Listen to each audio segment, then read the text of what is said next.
Sembramos ideas, cosechamos un futuro mejor. Esto es Cuestión Ambiental. Sigamos juntos.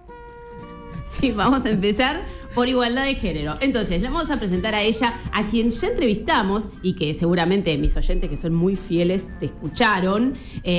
Estamos con Silvina Hermosa porque ella es directora del documental La hija del no. ¿Se acuerdan que vimos el tráiler? Que se puede ver hoy, además, hoy, única función, hoy a las 8:15 en el Cine Gaumont. Así que, Silvina, bienvenida, muchas gracias por estar acá conmigo. Muchas gracias, Laura, por invitarnos y por estar con estos compañeros acá de lujo. Un lujazo, ¿por qué? Porque al lado de Silvina está Federico Soria.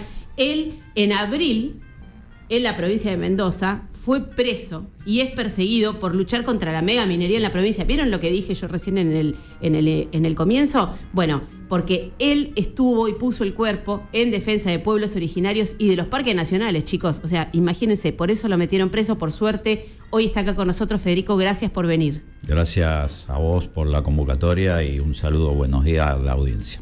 Bueno, muchísimas gracias. Y nos falta el último, que no por eso es menos importante. Está con nosotros acá el colega, amigo, bueno, que ya lo conozco hace mucho tiempo. Él es periodista, Martín Ulacia. Él escribió No fue no, que, bueno, precisamente también se refiere a el avance o el intento de avance de la mega minería, el nuevo intento de avance de la mega minería en Chubut. Un librazo, porque bueno, fue una crónica del chubutazo, esa revuelta que se armó después de que el ex gobernador Mariano Orsioni firmara un decreto, por un decreto medio turbio, quiso reformar la Constitución, no se entendió muy bien, y bueno, Martín escribió esa crónica. Gracias, Martín, por venir. ¿Cómo estás? Gracias, Laura, por la invitación, un gusto estar en esta mesa. Y presentamos el libro juntos, acá en 2022 en Ademis. Tuve el honor de que me hayas convocado. Estabas vos, así que, sí. Guillermo Folguera y Enrique Viale. Y Enrique Viale, mirá, con qué dos me invitaste, Así que bueno, gracias a los tres por estar acá. Hablé al principio de este fallo de la Corte y mientras estábamos, digamos, ordenándonos acá, en el estudio, Federico me decía, Laura, pará, porque además, ¿sabés qué? El fallo de la Corte, si sale así, ¿qué va a pasar, Federico?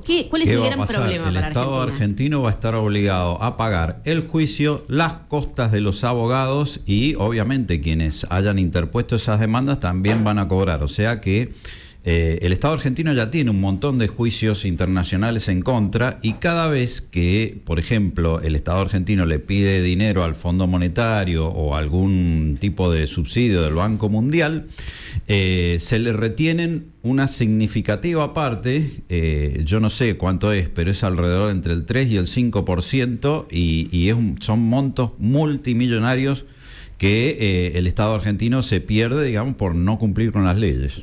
Por no cumplir con las leyes ambientales. Y los acuerdos internacionales, ¿no? Sí. Esas que el Poder Ejecutivo Nacional desprecia, a las que llama y tilda de comunistas, extremistas, terroristas, bueno, ya no sé qué otra cosa. Es buenísimo porque este gobierno, después vemos que cuando tiene que dar informes en el Congreso Nacional se ofende porque le gritan mentiroso, ¿no?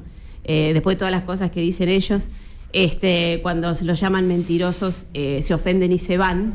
Pero bueno, no nos vamos a dedicar al gobierno nacional, nos vamos a dedicar a lo que hacen ustedes todos los días, desde su laburo, desde su espacio. ¿Por qué? Porque, bueno, uno de los extractivismos más complejos y más fuertes y con, la verdad, mayor cantidad de violación de derechos humanos es la extracción de las mineras. En la última semana, en las últimas 2 semanas, se conoció que hay un nuevo lobby, un nuevo intento de avanzar sobre la ley de protección de presupuestos mínimos de glaciares. ¿Por qué? Porque, bueno, nunca les alcanza, ¿no? Porque no es que la minería no está trabajando en Argentina, sino que quieren más.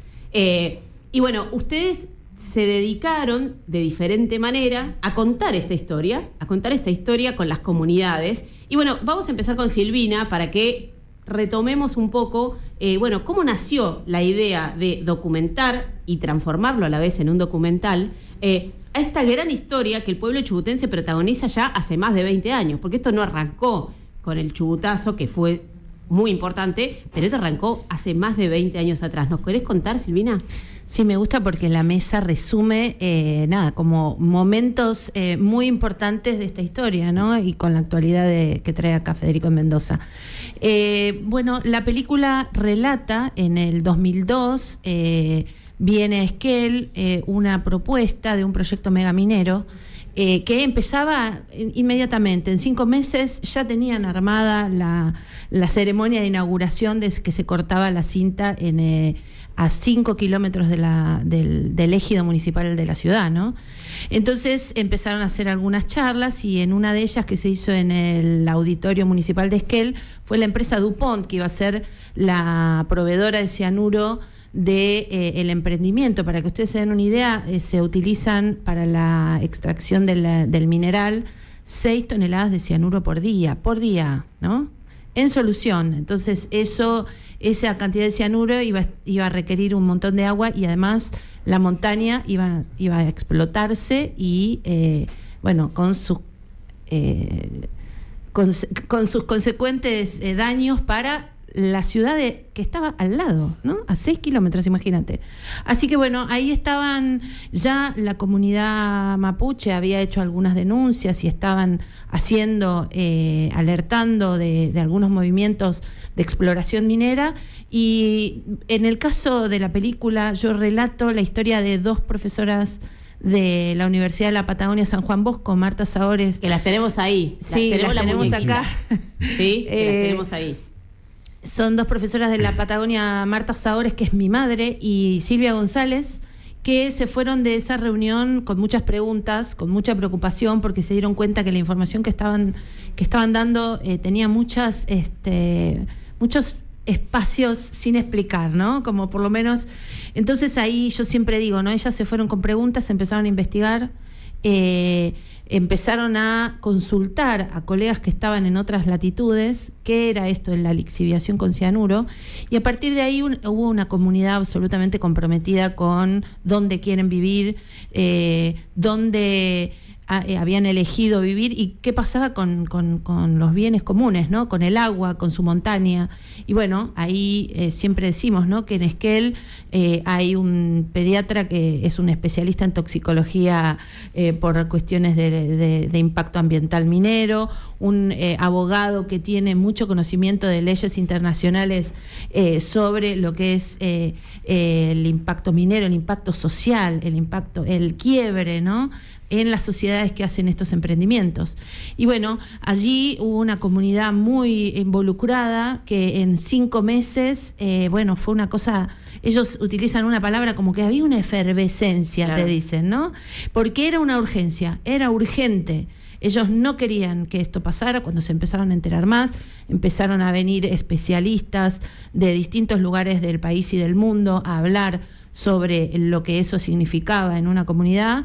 Incluso Bob Moran dijo, no hay lugar donde esté instalada una mega minera donde haya prosperidad ni nada de esto que nos están queriendo venir a proponer, ¿no? Entonces, bueno, esa es un poco la historia que yo cuento desde esta mirada, ¿no? Desde la hija del no. Me encanta, hay una cosa que, bueno, nada más completo un cachito, que es que además se organiza el primer referéndum, ¿no? El primer plebiscito para que la comunidad pueda opinar y bueno, obviamente hay un gran rechazo masivo, pero bueno, imagínate que eso fue también muy conmovedor y muy movilizante en un 2003 en donde, chicos, no había WhatsApp, no había todas estas cosas de las redes sociales, en donde las convocatorias y las noticias, aunque pareciera que fue ayer, corrían y pasaban de otra manera. Pero cuando vos hablás de la comunidad, y se me ocurre también para seguir charlando con Federico, lo que se ve, o sea, y, digamos como la práctica común, termina siendo que pareciera que las empresas y los gobiernos provinciales, ¿no? Porque yo critico un montón al gobierno nacional, pero los gobiernos provinciales también son tremendos y nefastos, y nosotros muchas veces, hago una mea culpa respecto de los comunicadores, nos olvidamos muchas veces, les perdonamos la vida, digamos, a los gobernadores. ¿Por qué? Porque hacen como un pacto entre la empresa y el gobierno, y la comunidad queda afuera, ¿no? O sea, y entonces ahí es donde empiezan a surgir las personas que dicen, che, señores, pero se olvidaron de preguntarnos, ¿no?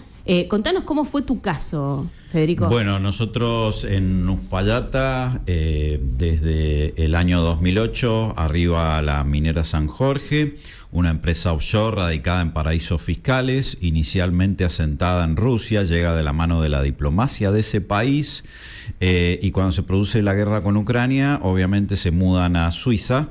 Y los dueños, Alexander Bronstein y Denis Gervasev, se hacen ciudadanos israelíes.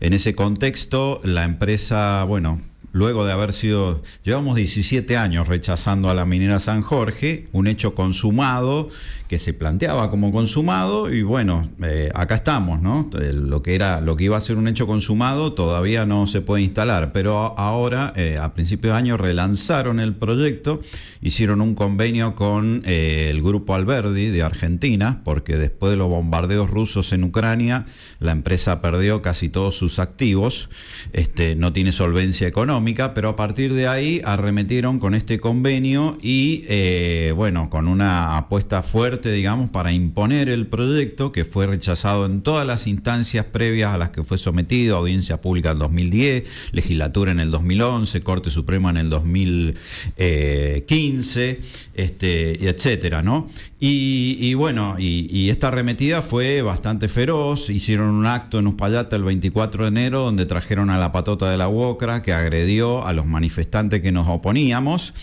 y bueno, y a raíz de una denuncia de un particular, un grupo de nosotros quedó imputado, sobre todo Mauricio Cornejo y yo fuimos imputados de asociación para la coerción ideológica, o sea, terrorismo, y de amenazas coactivas, sin pruebas, sin testigos, en una denuncia orquestada por el gobierno de Mendoza por cuenta y orden de la minera San Jorge. Y bueno, Mauricio Cornejo estuvo 26 días preso y 13 con prisión domiciliaria, y yo estuve prófugo porque cuando fueron a allanar mi casa yo de casualidad no estaba.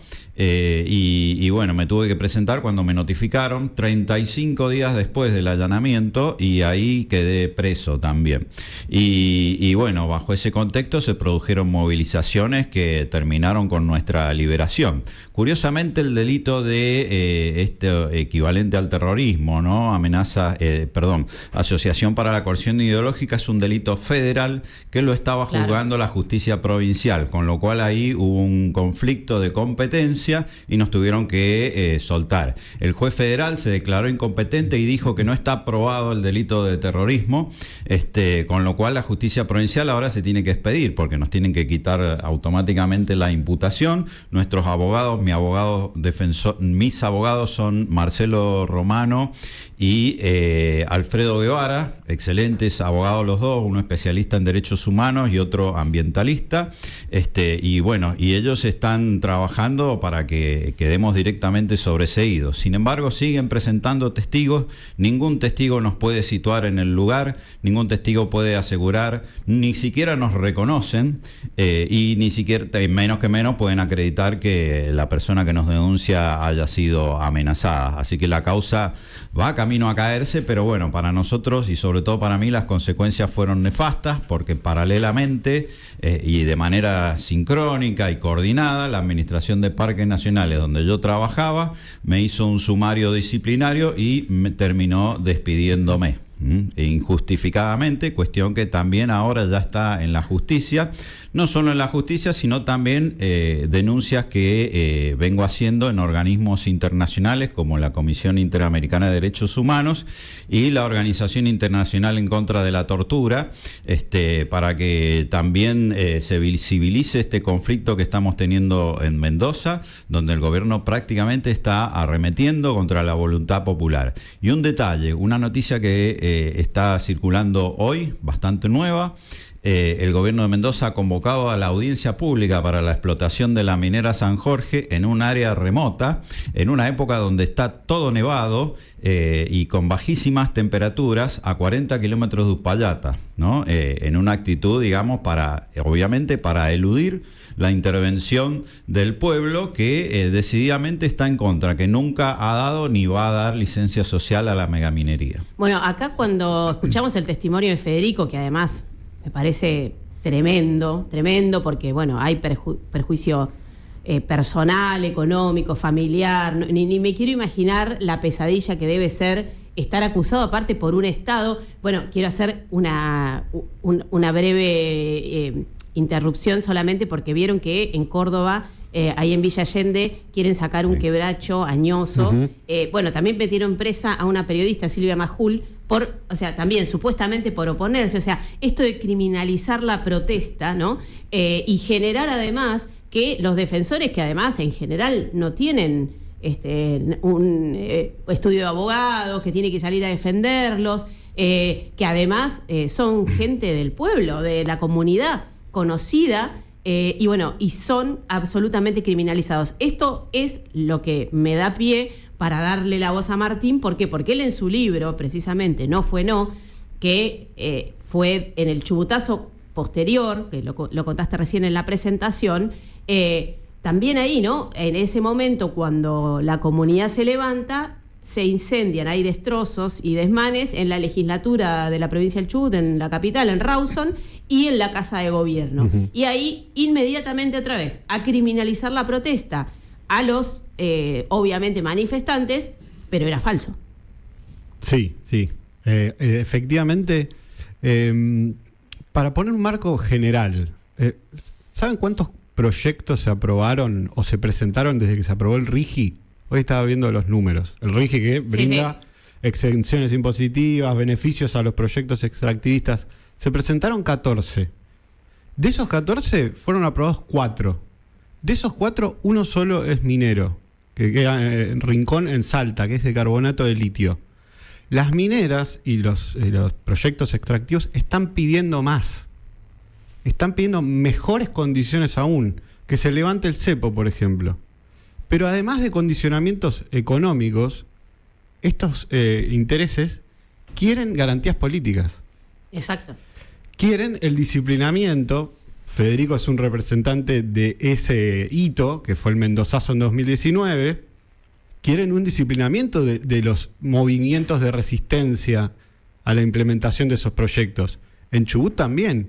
En el momento en que en Chubut se estaba aprobando el RIGI en la legislatura provincial, había 3 causas que estaban en curso en ese momento, antes de que se apruebe el RIGI. Era la causa por el incendio del diario Chubut, que pasó el 6º día del Chubutazo.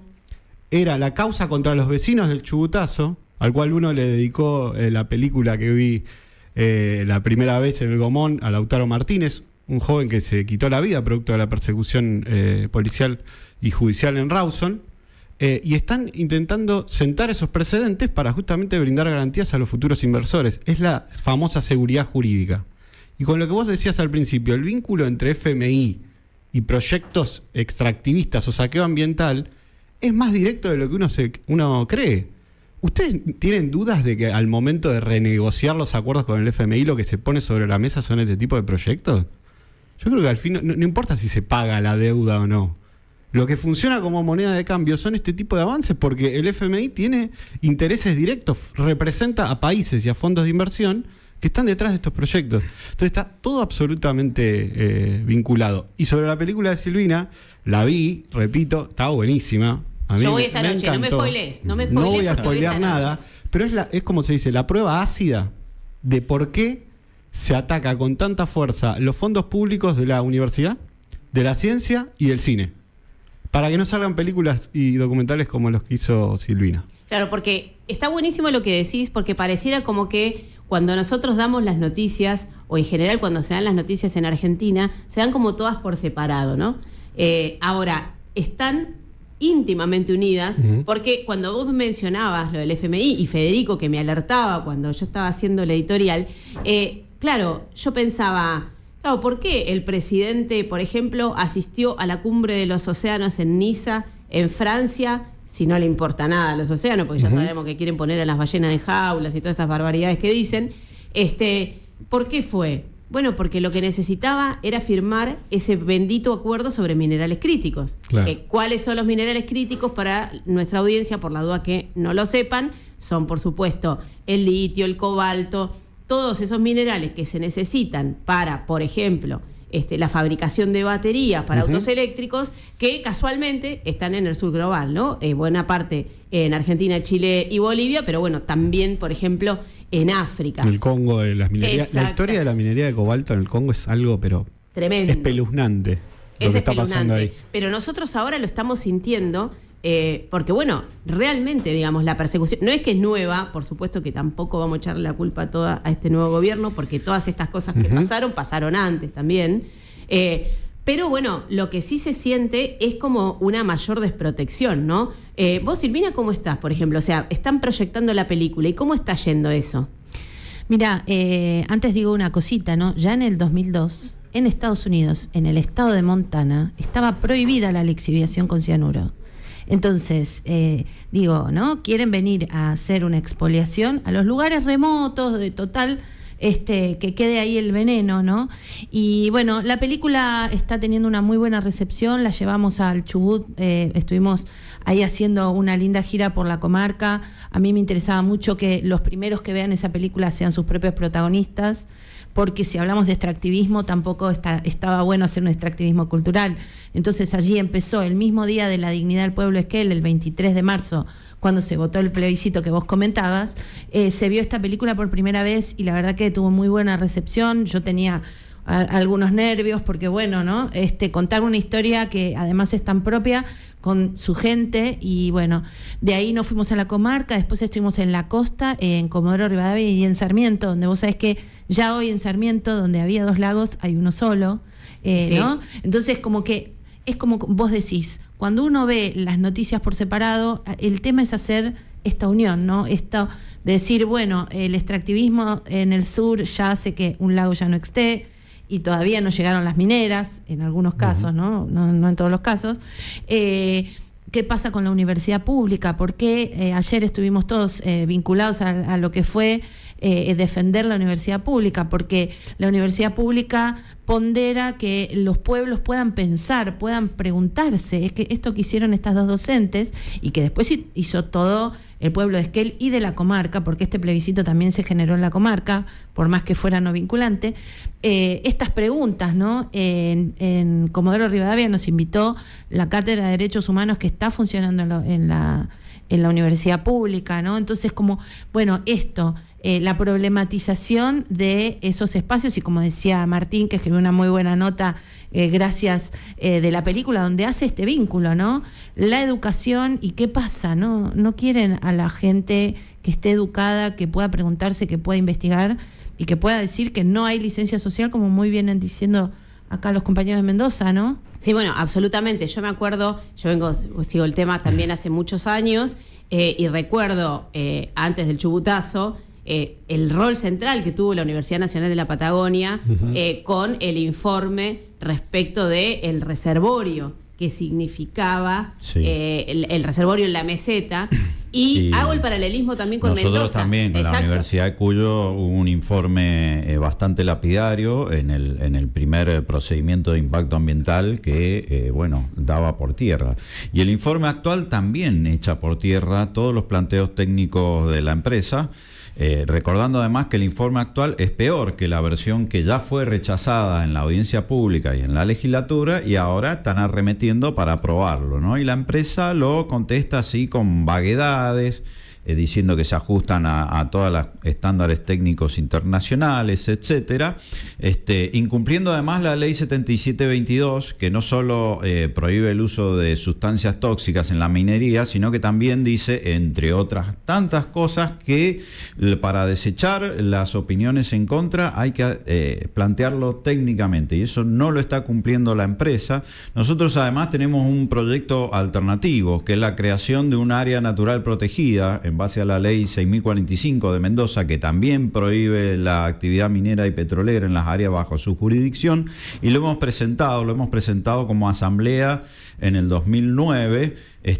Lo han archivado obviamente en la legislatura, pero de nuevo tiene estado parlamentario, y lo hemos planteado como una alternativa. O sea, nosotros no solo decimos no, sino que decimos sí, y el no lo tienen ellos, porque ellos son los que nos ningunean, los silencian, no quieren tratar el proyecto, ni siquiera lo han considerado en el informe de impacto ambiental, no lo ha considerado ni la empresa, ni el gobierno, ni los dictámenes sectoriales, y nosotros entendemos que ese proyecto es viable, es factible, es económicamente, no solo para proteger el ambiente y las fuentes de agua, no solo de Uspallata, sino de toda la cuenca del río Mendoza, que abastece a más de 1,5 millones de personas del Gran Mendoza, sino que también tiene un planteo económico. En 2007 hubo una consultoría que demostró que las áreas naturales protegidas generan un inmenso caudal económico y un flujo de divisas que se reparte en toda la sociedad, a diferencia de las explotaciones mineras que se llevan todo y están autorizados a hacerlo, y incluso tiene un costo fiscal, ¿no? Porque esto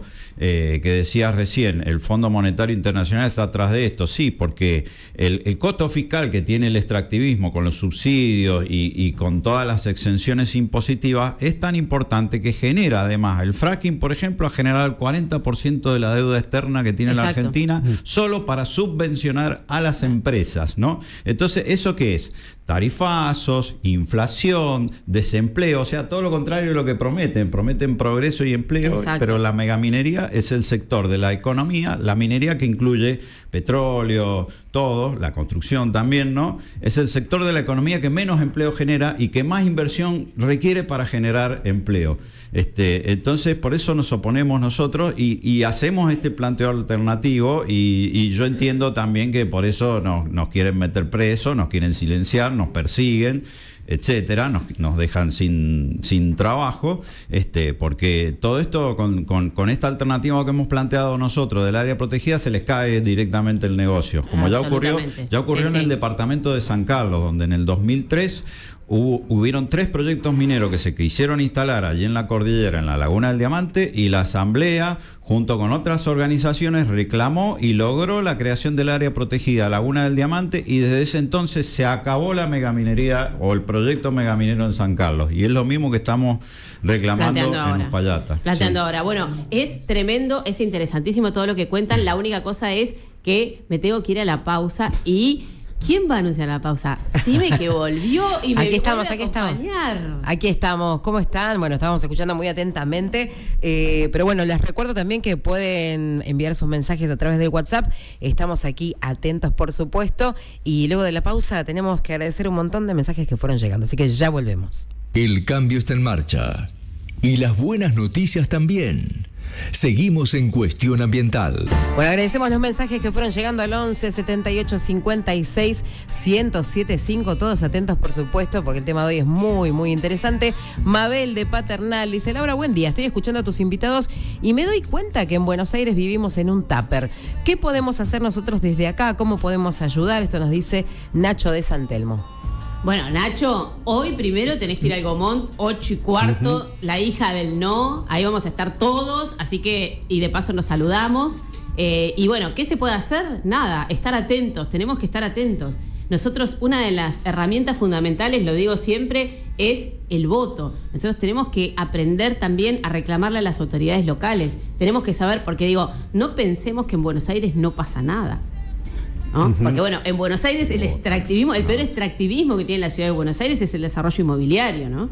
Que es una ciudad que desde el año 1945 tiene la misma cantidad de habitantes y sin embargo los metros cuadrados se multiplican geométricamente. Entonces, digo, no es que en Buenos Aires no pasa nada, en Buenos Aires también ocurren cosas, pero bueno, claramente en el interior del país las comunidades tienen esa cosa de, obviamente, que todos se conocen, los lugares son más chicos, que, bueno, tiene lo bueno y tiene lo malo, ¿no? Porque hay veces que hay personas que, por ejemplo, no sé, les prometieron trabajo esas mismas empresas de las que nosotros estamos hablando y los vecinos dicen, bueno, pará, me está sacando mi fuente de laburo.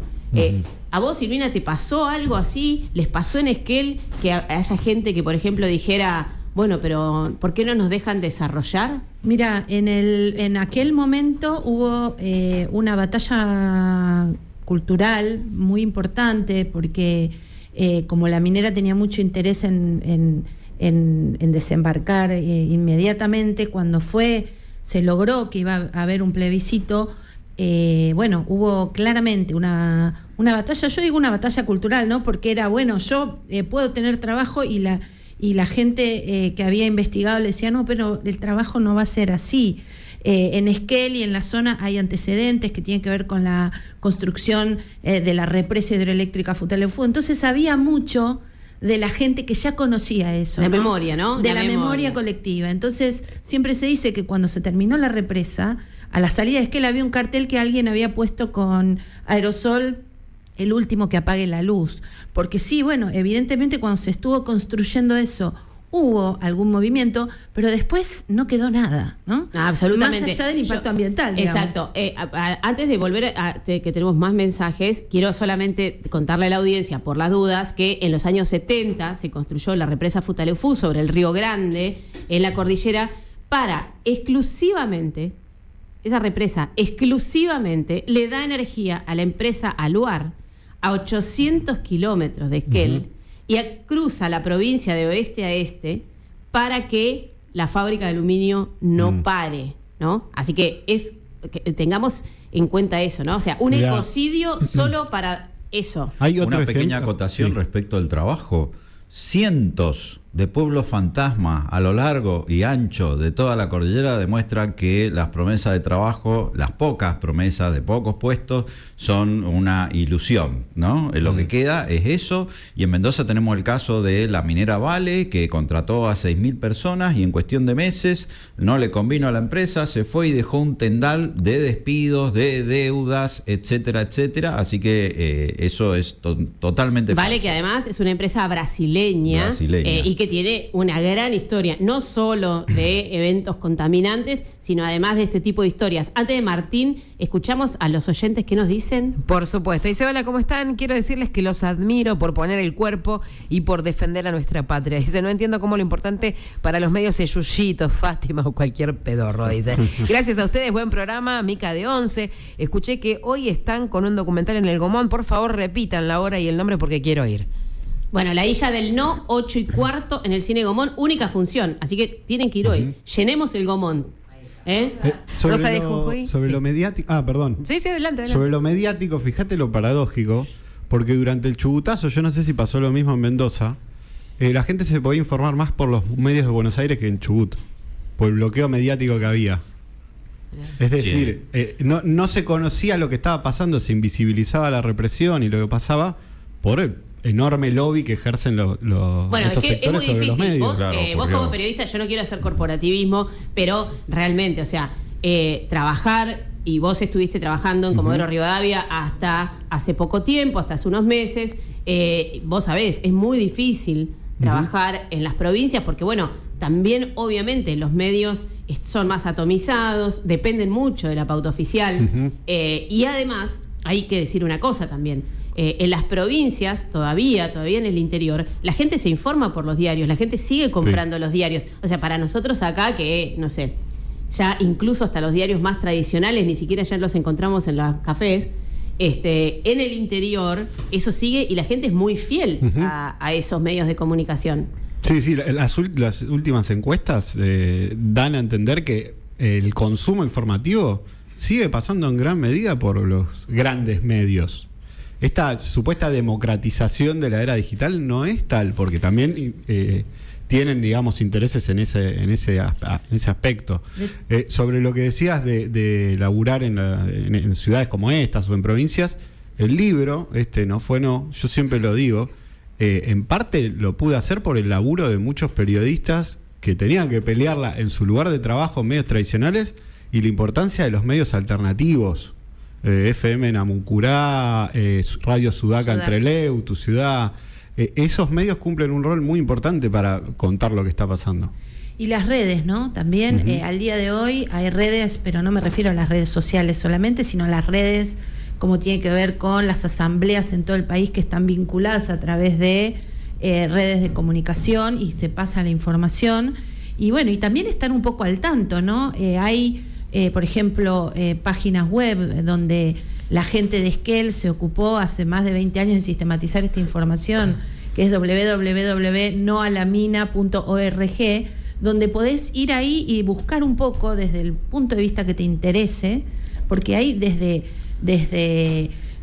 programas que hicieron los vecinos en un formato que se llamaba Vecinos Informan a Vecinos, que empezó con un panfleto en aquel momento, después hicieron también videos donde difundían cuáles eran las específicas cuestiones que había que tener en consideración para el tema de que no podía venir este proyecto. y bueno, y informarse un poco, ¿no? Esto que él hizo esa reseña del chubutazo. Bueno, en la película tomamos un fragmento de aquel momento, pero esto que estamos diciendo de lo difícil que es trabajar en los medios y que se hace para los periodistas, en la película está retratado un testimonio de un querido periodista que se fue hace poco, Pablo Quintana, que él perdió su trabajo en aquel momento, y hay un médico también que en aquel momento perdió su trabajo por estar vinculado a defender el ambiente y por estar vinculado a los vecinos y vecinas del No a la Mina, ¿no? No, bueno, es como muy tremendo. Eso nos pasa, bueno, yo no puedo dar más explicaciones, ¿no? Y bueno, y nosotros hemos estado también tratando de demistificar, ¿no? Todas esas mentiras o los mitos que en torno a la megaminería, que necesitamos los metales para esto, ¿no?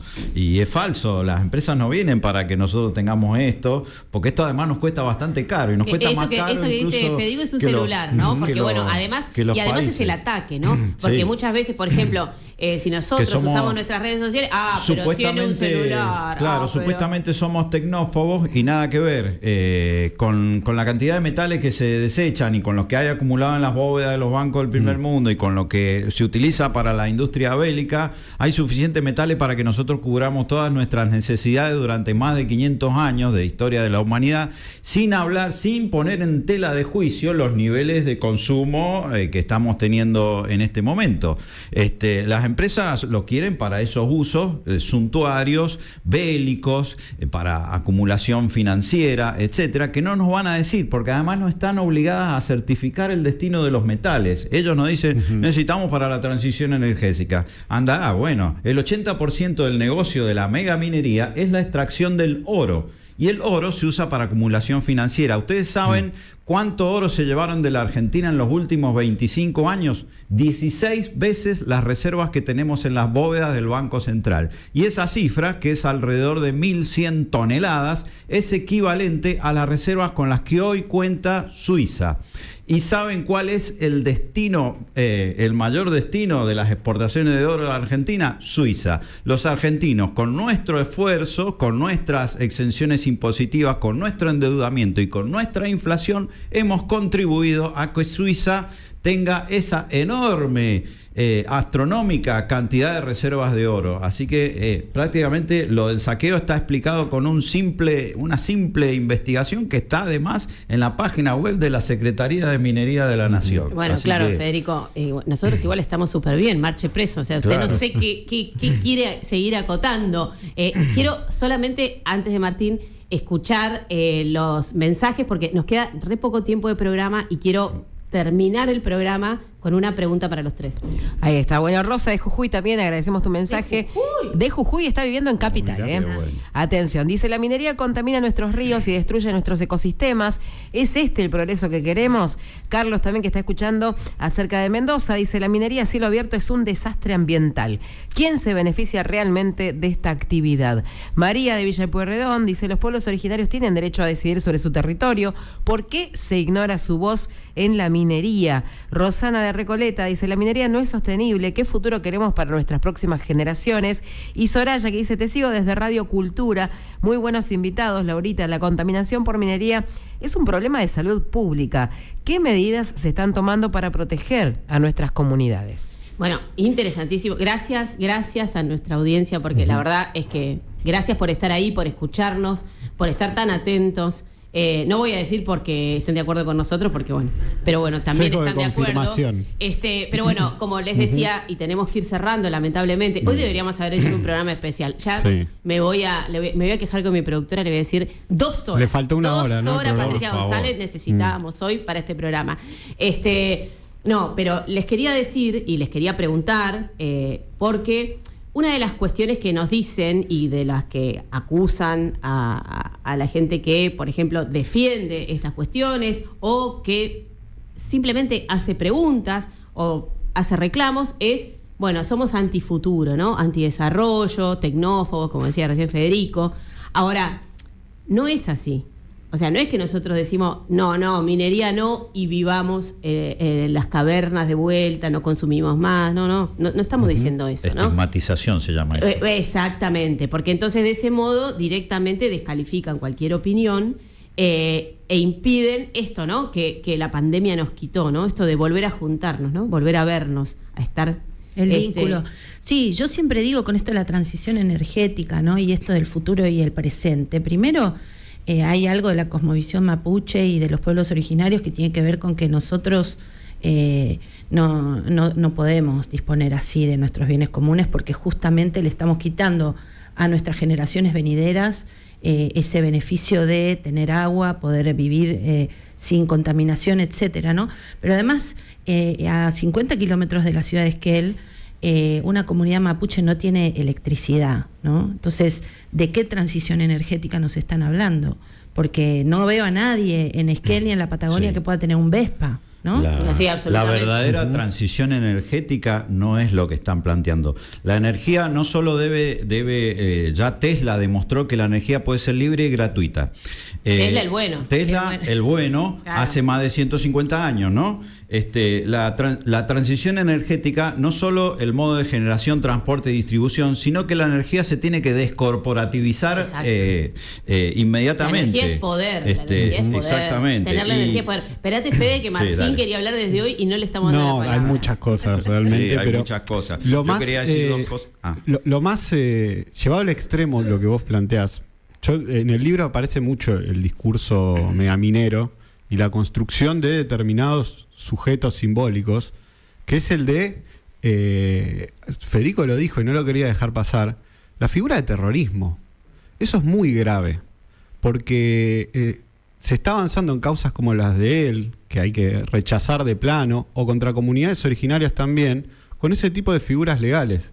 Entonces, ojo con que no estemos ante un cambio de régimen político que necesita de modificaciones en la legislación vigente para poder perseguir y llevar adelante determinados intereses políticos.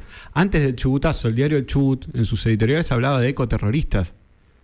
Y si hay algo que quiere construir ese discurso... O sea que ni siquiera es un término que... No es nuevo. Igual, y también hay que decir que la ley antiterrorista en Argentina no la aprobó Milei, la aprobó el gobierno de Cristina Fernández de Kirchner. O sea, ahí también no hay grieta, me parece, claro, en algunos. El RIGI lo aprobaron casi todos los partidos políticos. El delito que nos imputan a nosotros de asociación para la coerción ideológica es de la época de la AAA y solamente se aplicó durante la dictadura. Así que eso me parece que hay que tener mucho cuidado y defender las libertades democráticas, el derecho a informarse y el derecho a poder protestar también, que es lo que pone de relieve casos como el Chubutazo o el Mendozazo. Absolutamente. Y una de las cosas que también les quería preguntar, que tiene que ver con el futuro, Silvina hablaba de la cosmovisión mapuche y que me parece interesantísimo esta cuestión de volver a esas cosmovisiones, porque una de las una de las situaciones que dice, bueno, pero entonces, ¿cómo ves vos el futuro? Bueno, pero entonces, ¿qué hacemos? ¿Vamos a desaparecer? ¿Todo es un colapso? No, nosotros también, Federico, por ejemplo, estaba dando alternativas, se presentan alternativas, proyectos de cosas que primero son más amigables o incluso, si estuviera la industria, bueno, pero la industria tiene que obedecer las reglas y tiene que cumplir con los cuidados que tiene que cumplir, ¿no? Porque, también tenemos que pensar que la minería avanza igual. Que nosotros estamos acá, nosotros cuatro en este programa, y las mineras se están riendo, no es que nosotros vamos a impedir nada. Sí, no sé si se ríen tanto, Creo que están tanteando. Sí, lo van tanteando, qué pasa. Sí, exactamente. En el caso de San Jorge están apuradísimos precisamente para poder, porque si no lo aprueban antes de octubre, quedan afuera del RIGI.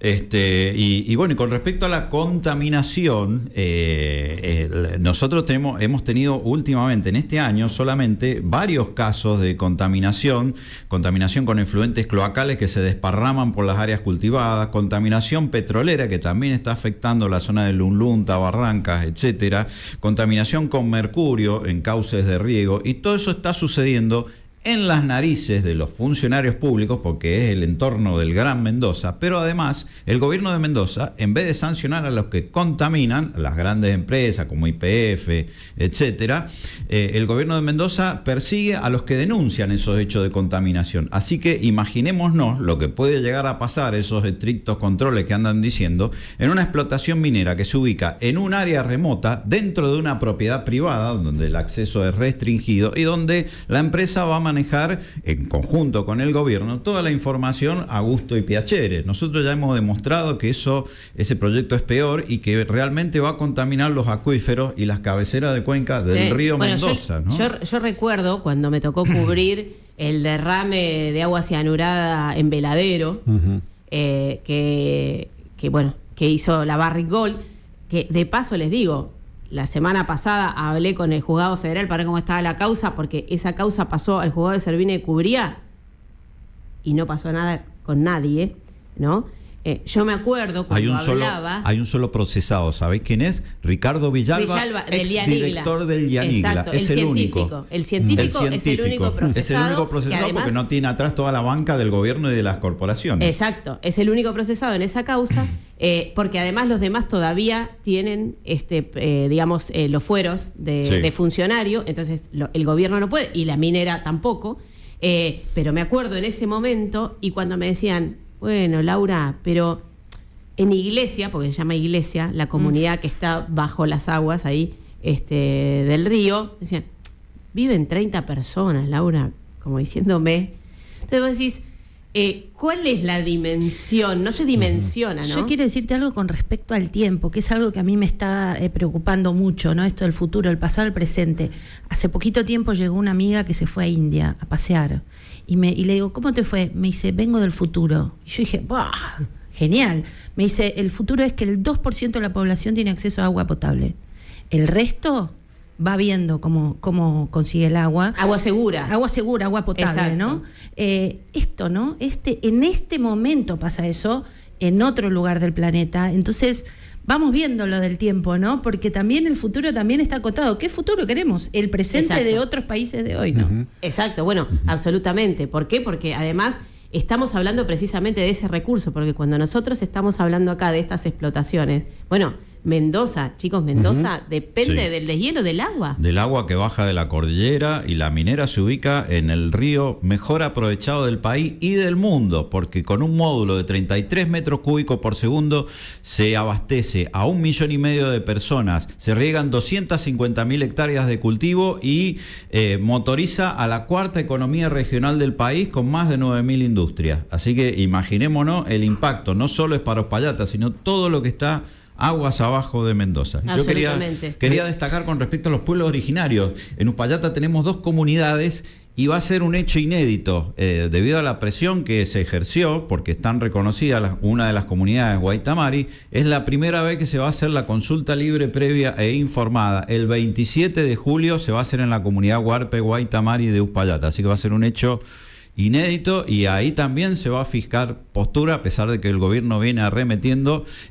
Evidentemente no van a cumplir con ese requisito exigido por un convenio internacional, porque la comunidad ya está muy bien informada, va a estar con informantes calificadísimos de todo el país, y eso va a marcar también un antes y un después en esta cuestión del avasallamiento de los derechos de los pueblos originarios. Vamos a estar atentos al 27 de julio, Martín. Detrás de cada no hay un sí. Detrás de cada no y de cada resistencia, de cada lucha, hay una afirmación de algo. Eso me parece que es importante destacar, para que no quede esto, que muchas no afirmaciones. Que no Sí. importa el futuro, que no queremos tocar ni una piedra, que todos estos lugares comunes buscan invisibilizar eso, la potencia que tienen los movimientos que dicen no a algo. Como decía David Viñas, decir no es empezar a pensar. Así que yo cierro con esa. Bueno, está muy bien, y bueno, a la vez está también muy importante poder dejar documentadas las cosas, ¿no? Hablando de la memoria, porque bueno, ahí volvemos al pasado, ¿no? O sea, poder generar, por ejemplo, un documental es algo fundamental y espectacular, y encima desde Chubut. Hay uno de los testimonios que dice, estamos acostumbrados a que nos digan que lo nuestro no vale, y eso no es así, ¿no? Poner en valor eso, poner en valor lo que pasó en Chubut, lo que pasó en Esquel, lo que pasó después en el Chubutazo y lo que sigue pasando en Mendoza y en otros lugares de todo el país que siguen haciéndole contra a la megaminería. Hay una localidad que es Las Coloradas, que hace 10 años son 1.000 personas en la comunidad, vienen diciéndole que no. El a un 16 de proyecto, agosto, ¿no?, se cumplen los 10 años y bueno, estamos invitados evento, sí, ahí a un evento. Yo voy a estar ahí presente, obviamente. Y Federico, ¿y vos qué estás haciendo ahora? Y nosotros estamos primero sobreviviendo. Reforzando. Sí, tengo un colchón. Porque yo ya hacía un tiempo ya que veía que esto me iba a caer encima y bueno, tengo un colchoncito y bueno, buscando nuevos rumbos. En Uspallata hay mucho turismo, así que hay para trabajar. Pero eso no es ¿Cuántos años trabajaste vos en Parques Nacionales? 25 años aproximadamente y 16 en las áreas protegidas de Mendoza. Así que es toda una vida dedicada a eso. Pero bueno, mi máxima preocupación es esto, en este momento el proyecto megaminero y lo que le pueda llegar a pasar a Uspallata, así que estamos ahí tratando de reforzar, insistiendo en el proyecto del área protegida. Tenemos una página web que se llama parqueuspallatapolvaredas.blogspot.com, ahí está todo el fundamento técnico, científico, legal, jurídico y económico de nuestra propuesta. Y también, bueno, trabajando también para tratar de impedir esto, ¿no? Con nuestros abogados defendiéndonos de todas las causas, que a lo que le dedico más de la mitad del tiempo. Así que nosotros tenemos un sí también, ¿no? Y es que le hemos presentado a la sociedad y que venimos insistiendo y que vamos a seguir insistiendo aún con el avasallamiento de toda esta posición dominante y todo este manejo de todas las pautas institucionales y corporativas que se ciernen sobre nosotros y esta novedad, ¿no?, de la audiencia pública que, repito, la quieren hacer en un lugar remoto, en condiciones infrahumanas, para que precisamente la gente no pueda ir y esto pase de largo, ¿no? Sí.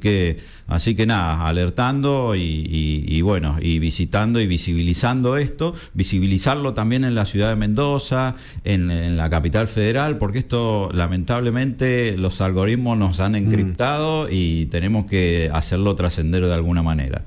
Así que yo les agradezco muchísimo, muchísimo realmente haber estado conmigo hoy. Es un lujo para mí haber compartido la mesa con ustedes, sus reflexiones, sus preocupaciones. Y bueno, los tengo que despedir. Prometo que vamos a intentar repetirlo porque la verdad es que, vieron ya, la audiencia está muy interesada también en estos temas. Hay veces que también es eso, ¿no? Nosotros mismos pensamos, uy, pero ¿a quién le va a interesar? Uy, nos ponemos a hablar de esto, uy, es negativo. Bueno, no, la gente está interesada porque la gente está interesada en su propia supervivencia, ¿no?